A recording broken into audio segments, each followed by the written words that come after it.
get to welcome in, I think, our most illustrious guest yet. I think we can make that pretty official at this point. 4-time NBA champion, finals MVP, and as of this summer, 3-time Olympic gold medalist, LeBron James, kind enough to give us some time today. LeBron, good morning. How you doing? Oh, man, good morning to you guys. Appreciate it for having me on the show. No, we're excited to have you here. We got a lot we obviously want to talk with you about, both on the basketball front, on the football front as well here. But, I mean, I think we got to start with most recently this summer. I mean, you were fresh off the event of the summer, being over in Paris for the Olympic Games. You and the Avengers, as they were dubbed on the men's team that took home gold, had an incredible run. How unique was this? How did this compare to some of the other Olympic teams that you'd been fortunate to be a part of? Man, it was super unique in the sense of, my last Olympic Games was in 2012 in London. So, it had been 12 years since I actually graced the floor, for the Olympic team. And to be able to do that, alongside Steph Curry, Kevin Durant, my teammate Anthony Davis, and the rest of the crew, to play alongside, Steve Kerr, who I've had a lot of battles with over the years. Then get to reunite with my former, coaches in Eric Spoelstra and Tyronn Lue. It was an unbelievable summer, and we dubbed ourselves the Avengers, and we had to make it happen. But we was able to bring home gold and represent USA with the utmost red, white, and blue respect. As Mike mentioned, it's your third gold, but your first, and through your career, to get voted captain is always a cool thing. But you got to carry the flag. You were the flag bearer. I mean, Talk about that. I mean, that had, I'm an Olympic freak. So just seeing that in the Olympics was really, really cool. When my name was talked about before it, became a reality, it was, I didn't know how to feel about it. I had seen so many different, flag bearers and so many great athletes, carry our flag and represent our country. And then, we come into a team meeting and Steph, he did the video for me and then, said it in front of the team that I had become elected, alongside the great Coco Gauff. Just a moment just kind of hit me. And, it's something that was super surreal, to be, on the front of that boat, in Paris with all our, Olympians and holding that flag was just like, such a sense of pride, to be able to understand what it means for our country, and I know, right now and, for quite a while, our country has been, divided, and trying to decipher love and hate and whatever the case may be. But I felt like at that very moment, no matter what you stood on, no matter, where you were from, everybody had one common goal, and that was the red, white, and blue, and representing our country and our unbelievable athletes, at the, Paris Games. And that was an unbelievable moment for myself and for my family and my friends and everybody. It was an incredible moment, no doubt, something that really captivated at the start of the games there. You mentioned Steph Curry did the video for you on that too, though. He's a guy you had plenty of battles with, but also have such a close bond with. What was it like watching him go through his first Olympic Games and the trajectory that he was on, starting off a little bit slower before being one of the main reasons you guys took home gold? Yeah, you know what? We I talked to him, a lot about that, and, him being in his first, Olympic Games. He had played in the World Championships before, but, being part of the Olympic Games for the first time, he was new to it. But, you could see every single day, every single moment was, it was right there. I was like, just, it's on its way. I knew the onslaught was going to happen. I knew the barrage and the avalanche was going to come down at some point. And we saw that in the semifinals versus Serbia. And then we saw it obviously in the finals versus, the host team in France. And, Steph did what Steph did, or what he does, hitting those big time shots, and putting everybody to sleep. So, the opponents to sleep. So it was an unbelievable moment. I was happy to be alongside of him. So you had great moments, obviously, on the basketball court, but there were a lot of other events going on. What other events did you most enjoy taking in?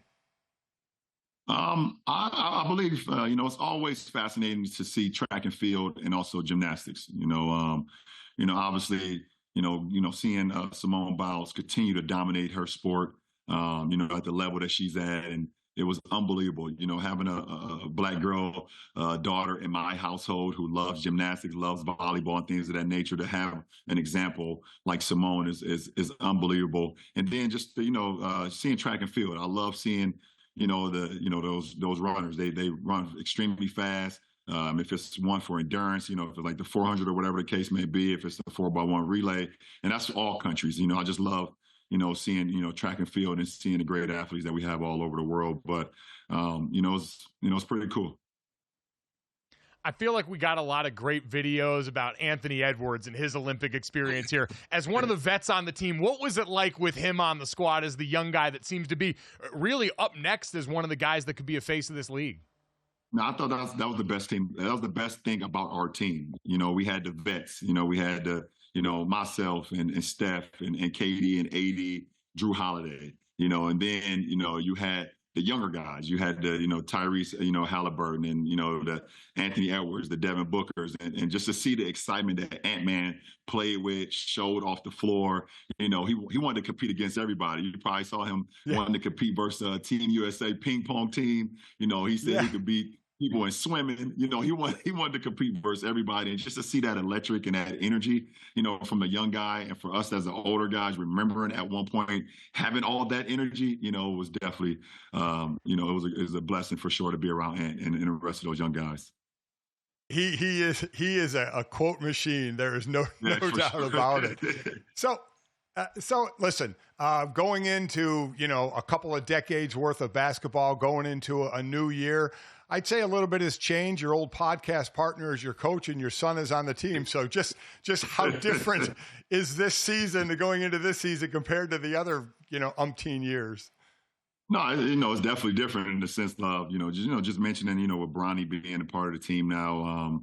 I'm looking at you two guys right now. I think it's one of the greatest things in the world to be able to work with your kid, so, this week we got back into the gym, and it was really the first time that me and Bronny, was basically on the floor as professionals, training, going against each other, preparing, for the season. And I had a couple moments where I kind of I lost focus, and I'm not used to losing focus when I'm out on the floor, but I was a couple of times I was just looking to the side and just watching him prepare and watching him go after it. And it was just, it's going to be an unbelievable year for myself, and I hope for him as well.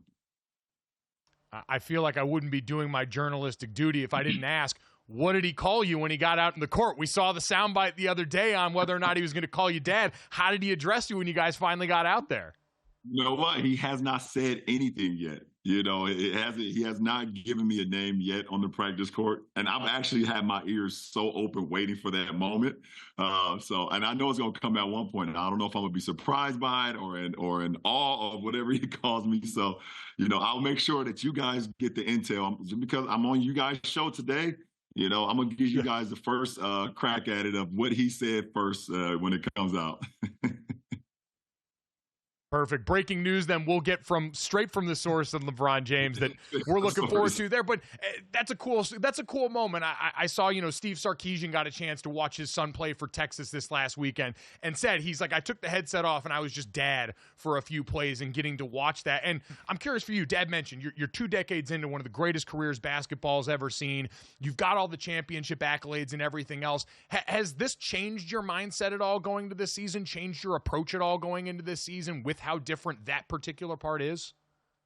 I think with that particular part, it's going to give me a sense of enjoying the moment a little bit more. When you're so engulfed and you're in training mode and you're in determined mode and you're so engulfed on the preparation and the process, sometimes you can lose tracks of some of the, things that happen throughout the course of the season where you should celebrate it or you should be, appreciate it a little bit more.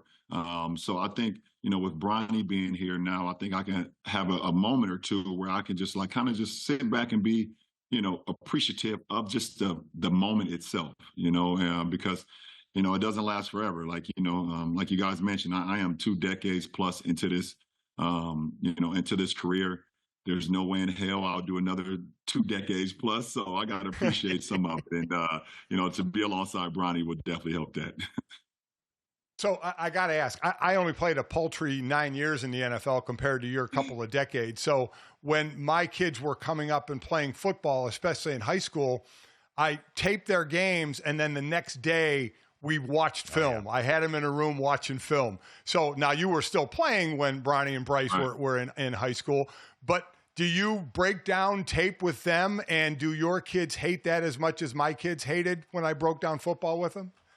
Well, if I, to mention, like you just said, if I had a game the same day that they had a game, I definitely had it on recorded. If I didn't, and if I was on the road, I was always watching the games. And as soon as I saw them, I would definitely mention 4, 5, 6 plays that I saw that they could have been better at, that they're probably telling me that they were good at, and I'm wrong, vice versa. We go back and forth. So, I totally get it.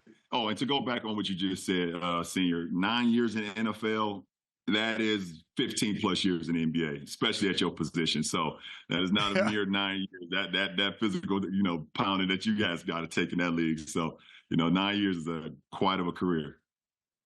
No, I appreciate that. No, there's no doubt about it. And I have a feeling now, Bronny, being on the same team with you, will have the same realization I did when I got to ESPN and started working with Dad, that Dad knows a thing or two. I should probably listen to some of what's come up. I'd have to imagine he's starting to make that transition now. If there was ever that back and forth before where, hey, getting to see it up close and personal, I know for me was so eye-opening, and just seeing all the day-to-day things that you might miss not being in the same building, where now you guys have that relationship at coworkers that's so different than even father and son the way you've had it for so long. No, and I hope so, and my job is to show by example, show by my leadership.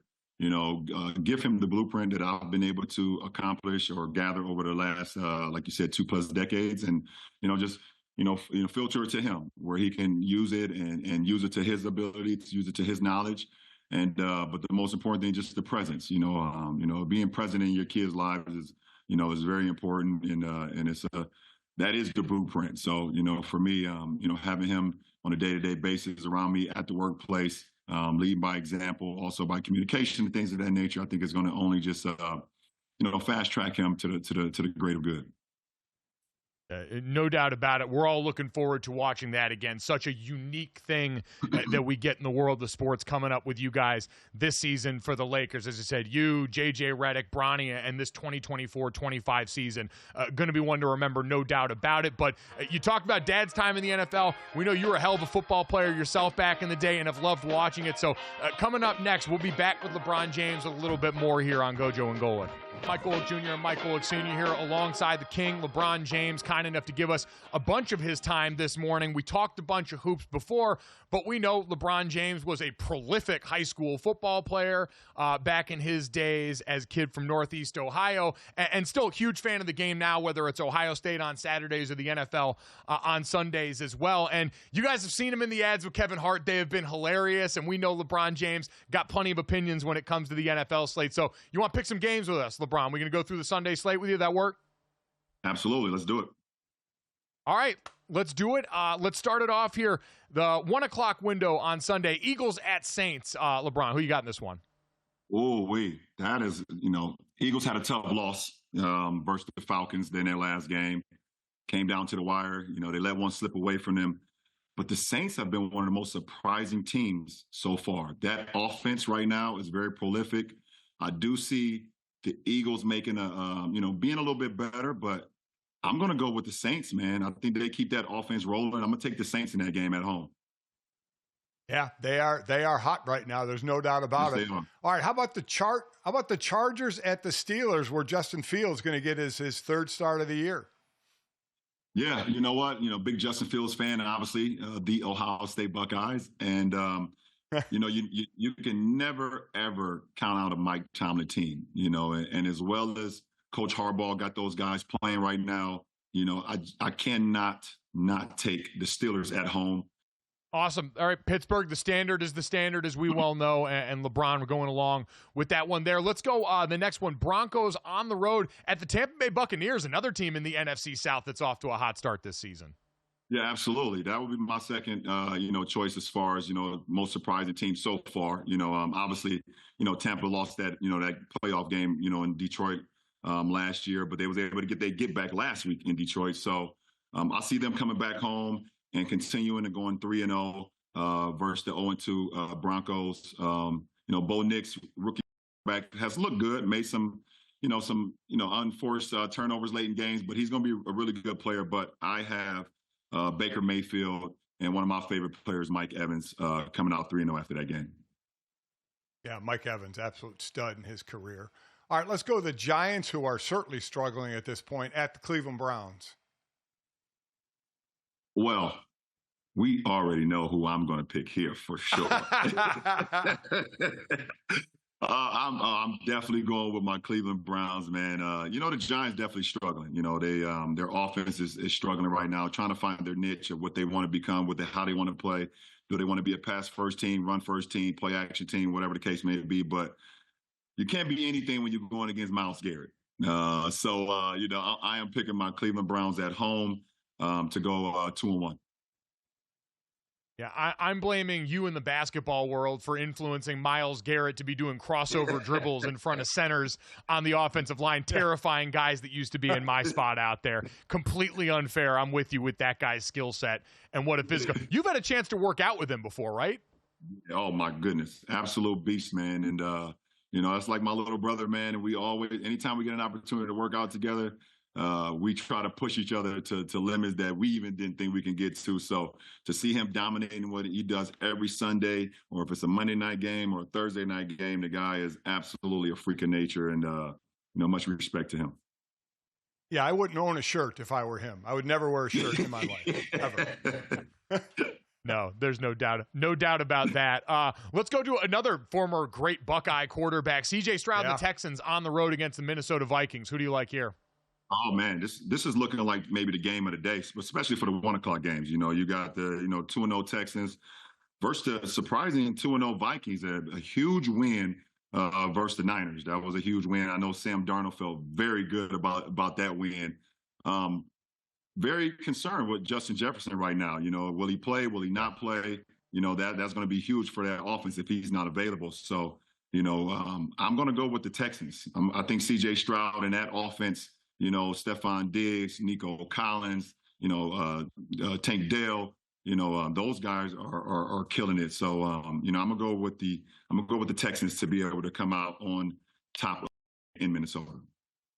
Yeah, they got a lot of offensive weapons and 2 great bookend defensive ends as well, and Danielle Hunter and Will Anderson. They do. Let's go to Packers at Titans. Malik Willis probably going to get the start again. I don't think Jordan Love's going to be back against the Titans. Yeah, I saw that. I saw that report that Jordan Love could possibly be back, but I don't think they want to rush it. So, Malik Willis would definitely get his second straight start in that game on the road versus Tennessee. The Packers are a very good team, and it doesn't matter, who's in the lineup. I think they're well coached. I think their defenses, they fly around, from their front line to their linebackers to their corners and safeties. I think it'll be a low scoring game, but I got the Packers winning that game. Over Tennessee. I know Tennessee is trying to get off the snide. I love Calvin Ridley. Unbelievable catch last week, versus Sauce Gardner. Couldn't believe he made that catch. But I do got the Packers coming out in that game. All right, let's finish off the 1 o'clock window. The Bears and number 1 overall pick Caleb Williams going on the road against the Indianapolis Colts, and Anthony Richardson now trying to make that jump in his second year as a starter. Who do you got? Yeah, we got the Bears at 1-1 versus the 0-2 Colts. I'm going to go with the Colts. I think the Colts get their first win at home. The Bears offensive line kind of scares me a little bit versus that front four of Indianapolis, but I think Anthony Richardson shows up. I think he plays extremely well. I think, they'll do a great job at home. They'll feed off that crowd. But it's all about protection, for Caleb Williams. If he doesn't get no protection, he's not able to find his first read, or even get to a second read. So, but I got the Colts winning that game and getting their first win of the season at home. All right, that's the 1 o'clock slate. Let's go to the 4 o'clock slate, and we have Panthers at Raiders. Panthers making news by A, not being too good again this year, but B, benching Bryce Young and going to the backup, the aging and aged Andy Dalton.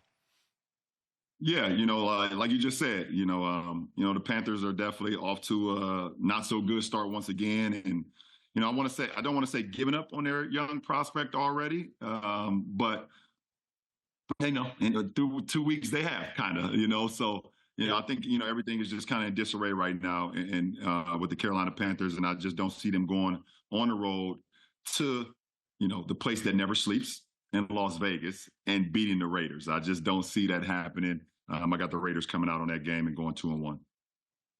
So you had some kind words for Bryce Young on Twitter the other day. Certainly know all about the pressure that comes with being the number 1 overall pick in any league. So I'm sure he appreciated that, the tough time for him. Let's go on. Next one here, Dolphins at Seahawks. A couple interesting teams here. We know Tua, unfortunately, on IR right now after that scary head injury. Yeah, absolutely. My well wishes and to Tua and his family, also to the Dolphins organization. I got some great friends there as well. I think that's a tough game going from, coast to coast. You traveling from Miami all the way to, to Seattle, and we know what the 12th man can bring to that Seattle Seahawks franchise, and those players every single Sunday or whenever, if it's Monday or Thursday, that 12th man is always ready for a game. And, I see Geno Smith, and DK Metcalf, those guys, Tyler Lockett, and the rest of those guys continue on the the winning that they've been doing lately. So I see them going 3-0 and knocking Miami down to 1-2. All right, let's go to the Lions, who, as you just mentioned earlier, lost at home to Tampa Bay, going to the all of a sudden high-scoring Arizona Cardinals. Yeah, like you just said, all of a sudden the high-scoring Arizona Cardinals, who had a big win, obviously, last week at home versus the LA Rams. My guy, Marvin Harrison Jr., showed why he's going to be one of the great receivers in this league. Kyler Murray was unbelievable last week. Had a, perfect passer rating, which was, it's unbelievable if you could do that for sure. But, this week I see the Lions, coming in after that, that loss that they had last week, versus Tampa Bay. I see that coaching staff, that head coach, we know how fiery he can get. He's not going to let those guys, go down, 2 games in a row. I see them bouncing back versus Arizona this Sunday. Yeah, Dan Campbell going to have the boys lathered up for this one, no doubt about it. Sure. Last couple of here, 49ers on the road at Rams in a big division matchup for these teams. Yeah, that's going to be a big it's a big game. And it doesn't matter, you guys know better than I do, but I've been watching the NFL for a long time. Doesn't matter the record when it's a division game, and, division games always mean a little bit more. You want to try to solidify yourself in the division, and obviously the Rams is a little injury hit right now. Puka went out in week 1 in the second quarter. We saw Cooper Kupp go out last week, and those are 2 of the biggest targets that, Matt looks at every single play, so, I think it's going to be very challenging and very difficult, versus that Niners defense, who are a little banged up too, but on the offensive end. Obviously, Christian McCaffrey being out once again. Deebo Samuel, I heard, is going to be out. But I do see the Niners coming back and redeeming themselves after last week's, loss in Minnesota. So I got the Niners winning that game. All right, the last game in the 4:00 slot is the surprising 0-2 Ravens at the Cowboys. Cowboys have been struggling against the run, and the Ravens have Lamar Jackson and Derrick Henry. Not a great recipe. No, it's not a great recipe. If you're struggling versus the run, the last 2 people you want to see is Derrick Henry and Lamar Jackson. And obviously we saw last week, what Alvin Kamara, did to the Cowboys defense. And I obviously, anytime someone has that many yards versus you, that whole week of preparation is going to be about how we stop the run. So they will be a lot better. But how much better? Anytime you have that RPO action with Lamar and Derrick Henry, where he's able to, give it to Derrick going up, up the middle, or he's able to fan out and run around the edges. It's going to keep DeMarcus Lawrence and, Michael Parsons honest. So this is a tough one. I know that Baltimore did not think they would be at 0-2, going into week 3. I know Dallas, felt like they should have played a lot better at home versus the Saints. But I'm going to go with the Ravens getting their first win of the season. I think, they're due. They can't afford to go 0-3 in that division. We see how Pittsburgh is playing. Obviously, Cincinnati took a bad loss last week that they should have won in Kansas City. They're not got a win, but they look pretty good. And obviously Cleveland has a win on their board. So Baltimore cannot afford to go down 0-3 this week. All right, so a get-right game for the Baltimore Ravens, according to LeBron James. So that's a great slate there. We appreciate all the picks. We know you got a few anytime touchdown scorers for us. DraftKings, great place to bet touchdowns. So who do you got getting into the end zone this weekend? Yeah, who I got getting into the end zone this weekend? I am looking at this slate. I'm going Mike Evans versus that Broncos defense. I am also going to go with Stephon Diggs. And my one running back, wow, this is a tough one. Since we brought it up and talked about it, I'm gonna go Derrick Henry versus that Cowboys defense. So those would be my three choices. I thought you may go down that road. Real quick, obviously your breakdowns are incredible, and your good buddy Tom Brady. While I know a lot of you current and former players, you own partial soccer teams is something you like to do. But Tom Brady's in the booth now. So with your breakdown, you ever think when you're done, you may end up in the booth breaking down basketball? I don't know. I definitely love the sport. It'd be great. I see Tom Brady doing it. He's been great so far. And we will see, even if it's just a guest appearance, one game or two, when I'm done playing. But it's always fun to give back to the game. And the game has given me so much. So, if it's basketball, if it's football, if it's whatever, I love the word sport, because it's given so much to me and my family, and it's only right I give back to it. Well, LeBron, we appreciate you giving us some of your time today. This was a ton of fun. Can't thank you enough. We're excited to watch you and your son this upcoming season. Really appreciate your time today. Man, appreciate it. I love being on GoJo and Golic. You guys are unbelievable, man. Appreciate you. And, best of luck with the rest of the show for the rest of the year. Hopefully I'll see you guys soon. Thanks, LeBron. Definitely. We're looking forward to that. Thank you, LeBron. Hopefully we'll see you down the road as well here. And guys, you just heard who LeBron was talking about getting in the end zone this weekend. Touchdowns matter even more at DraftKings Sportsbook, an official sports betting partner of the NFL. How much more, you ask? Listen to this. Everyone has a shot to score big this weekend with DraftKings Touchdown Parlay Profit Boost. This week, all customers are going to get up to 100% profit boost on any NFL touchdown parlay. The more touchdown bets you add to your bet slip, the bigger the boost and the bigger your winnings. So download the DraftKings Sportsbook app now and use code LBJ. That's code LBJ for everyone to score up to 100% profit boost on any NFL touchdown parlay. Only on DraftKings until October 21st. The crown is yours.